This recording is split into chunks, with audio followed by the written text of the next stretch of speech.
리커트 척도부터 먼저 말씀을 드릴게요. 리커트 척도는 총화 평정 척도라고 해요. 그래서 여기 총화라는 말까지만 없으면 똑같잖아요. 평정 척도하고. 근데 총화라는 말이 있는데 이게 무슨 의미냐라는 것부터 한번 같이 읽어 나가면서 볼게요. 그래서 한 가지의 응답자의 태도를 측정을 하는데 하나의 문항으로 측정을 하는 게 아니고요. 어떤 문제 세트가 있는 거예요. 문제 세트로 이 사람의 태도를 측정을 하는 거예요. 그래서 다양한 문항으로 측정을 한다는 게 이런 의미고요. 그리고 해당 항목에 대한 측정치를 합산해서 평가자의 태도 점수를 얻어내는 척도래요.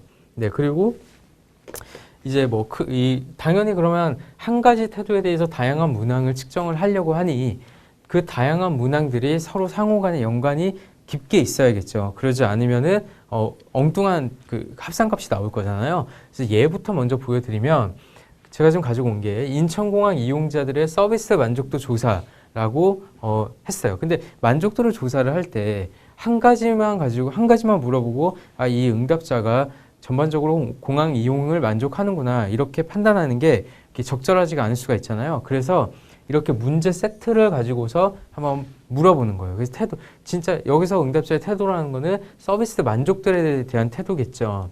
그럼 서비스 만족도를 측정할 수 있는 질문들이 뭐가 있을까? 한번 같이 보자고요. 그럼 시설이 시설에 대한 만족도, 직원들에 대한 만족도, 이 음식점들에 대한 만족도, 그리고 관광 정보를 얼만큼 얻을 수 있느냐. 이것도 서비스 만족도의 하나겠죠. 주차료도 어떤 서비스 만족도의 측정치 중에 하나가 될 수가 있을 거예요.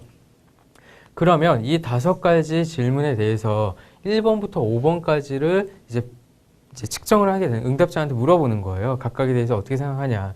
그럼 그렇다, 보통이다, 그렇다, 매우 그렇다 이렇게 얘기를 할 수가 있을 거고 또 부정적인 사람들은 또 여기다가 또 많이 대답을 하겠죠. 근데 일튼 절튼 간에 이 일관성이 있다는 거는 만족을 하는 사람들은 대부분 이쪽에 있을 거고 불만족하는 사람들은 대부분 이쪽에 있을 거예요.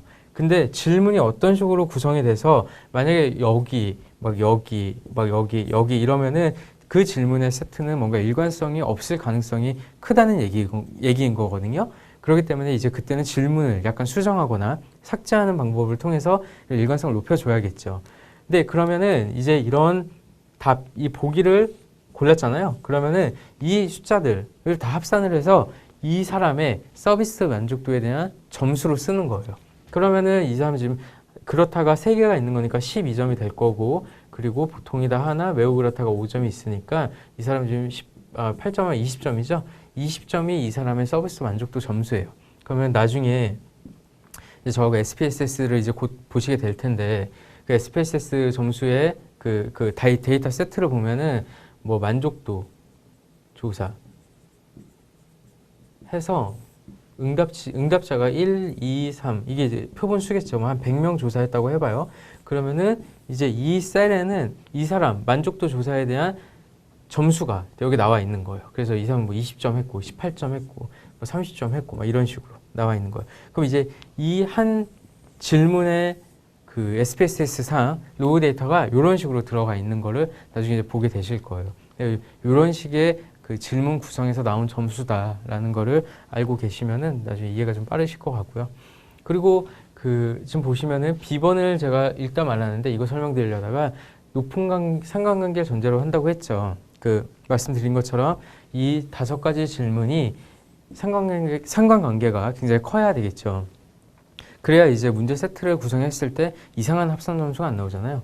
그런데 이거를 어떻게 구성을 하느냐, 그러니까 어떻게 우리가 알 수 있느냐, 이게 일관되는지 일관되지 않았는지, 이건 제가 지난 신뢰도 타당도 이후 때 제가 크롬바 알파라는 걸 좀 자세하게 말씀을 드린 적이 있을 거예요. 크롬바 알파를 사용을 해서 이 문항들 간의 상관관계를 검증을 할 수가 있습니다. 그래서 내적 일관성에 있을 때 제가 말씀드렸겠네요. 측정 부분의 일관성 쪽에서. 그래서 0.7 이상, 0.8 이상 이거를 얼만큼 엄격하게 적용하느냐는 오로지 조사자의 판단에 따르면 돼요. 근데 보통 그때 말씀드린 게 0.7 같은데 0.7 이상이면 그냥 acceptable 하다고 말씀을 드렸죠. 근데 그런 식으로 이 크롬바 알파를 사용해서 우리가 보면 되는 거고 그때도 말씀드린 것 같은데 크롬바 알파 사용해서 일관성 높여가는 거는 나중에 실기 시험에서도 나올 수가 있어요. 저도 시험 문제를 본 적이 있거든요. 그러니까 좀 SPSS 설명드릴 때 제가 자세하게 말씀드리겠는데 그때 요거 사용법 어떻게 저 알파 값을 구할 수 있는지 알고 계시면 될 것 같아요. 말씀드린 것 제가 계속 말씀을 드리는데 공식을 외울 필요가 없다고 말씀을 드리는 게 우리가 설령 SPSS 물론 이제 저희는 SPSS를 사용을 하겠지만 SPSS가 아니라 뭐 R이나 뭐 저 뭐죠? 미니탭이라고 하나요? 제가 쓰진 않는데 그리고 SAS 이런 프로그램들에서도 전부 다 대부분 이런 통계 기본적인 패키지 이 툴들은 다 제공을 하거든요. 근데 거기서도 이 기능 이 보기에 어디에 그 기능이 있는지만 알면 되는 거지 이 이론값을 하나하나 다 우리가 공식에다 수식을 적는 거는 절대 아니에요. 이게 엑셀도 아니고 심지어 엑셀에도 통계 기능 가보면은 웬만한 건 다 계산이 또 되거든요. 그러니까 저희는 이런 개념만 정확하게 알고 그거를 적용할 수만 있으면 된다라는 부분을 좀 다시 한번 말씀을 드리고요. 그리고 일반적으로 5점이나 7점 척도를 사용한다. 이게 무슨 얘기냐면 여기 지금 전혀 아니다부터 아니다, 매우 그렇다까지 5점 척도잖아요. 이게 지금 보통에다가 가운데 있는 거고. 근데 이게 지금은 5개인데 이게 7개일 수도 있다고요. 그러면은 여기 이 정도에서 보통에다가 있는 거고 1, 2, 3, 4, 5, 6, 7 이런 식으로 구성이 되어 있는 거겠죠. 그래서 보통은 5점이나 7점 척도를 많이 사용한다는 게 그런 의미인 거고요. 그리고 중립적인 견해를 기준으로 서로 대칭이 되도록 작성을 한다. 이건 지금 여기 보시면 보통이다를 기준으로 여기에 긍정적, 여기에 부정적으로 답변이 구성이 되어 있죠. 그렇게 구성을 한다는 의미예요. 그래서 서열 척도이면서 약한 등간 척도이다. 당연히 서열 척도인 거는 이견이 없으시죠. 얘보단 얘가 좋은 거고 얘보단 얘가 좋은 거고 이렇게 서열로 지금 이렇게 되어 있는 거고요. 그리고 등간의 의미도 구분이 되어 있지만 이건 정확하지는 않다라는 얘기를 하는 겁니다.